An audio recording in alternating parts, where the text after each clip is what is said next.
জনসমক্ষে একজন রাজনৈতিক নেতাকে রাস্তায় ঘোরানো হলো, এমনকি কানমোলা খাওয়ানোর অভিযোগও উঠল। এই ঘটনাকে কেন্দ্র করে শুরু হয়েছে ব্যাপক বিতর্ক। ঠিক কী ঘটেছিল, কেনই বা এমন পরিস্থিতি তৈরি হলো, বিস্তারিত জানুন আজকের এই প্রতিবেদনে।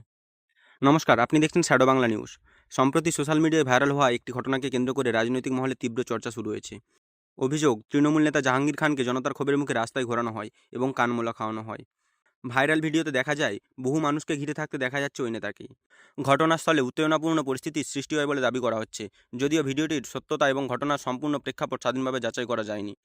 এই ঘটনাকে কেন্দ্র করে বিরোধীরা রাজ্যের আইন শৃঙ্খলা নিয়ে প্রশ্ন তুলেছে। অন্যদিকে শাসক দলের পক্ষ থেকেও ঘটনার ব্যাখ্যা দেওয়া হয়েছে বলে জানা যাচ্ছে। স্থানীয় সূত্রের দাবি, সাম্প্রতিক কিছু বিতর্ক এবং জন অসন্তোষের জেরেই এই পরিস্থিতি তৈরি হতে পারে। তবে প্রশাসনের পক্ষ থেকে এখন পর্যন্ত বিস্তারিত সরকারি বিবৃতি সামনে আসেনি। ঘটনায় ভিডিও সোশ্যাল মিডিয়ায় ছড়িয়ে পড়ার পর থেকেই শুরু হয়েছে তুমুল আলোচনা। কেউ বলছেন এটি জনরোষের বহিঃপ্রকাশ, আবার কেউ বলছেন আইন নিজের হাতে তুলে নেওয়া কখনোই সমর্থনযোগ্য নয়। এই ঘটনায় আগামী দিনে রাজনৈতিক প্রতিক্রিয়া কোন দিকে যায় এবং প্রশাসন কী পদক্ষেপ নেয়, সেদিকে নজর থাকবে সকলের। ধন্যবাদ শ্যাডো বাংলা নিউজের সঙ্গে থাকার জন্য।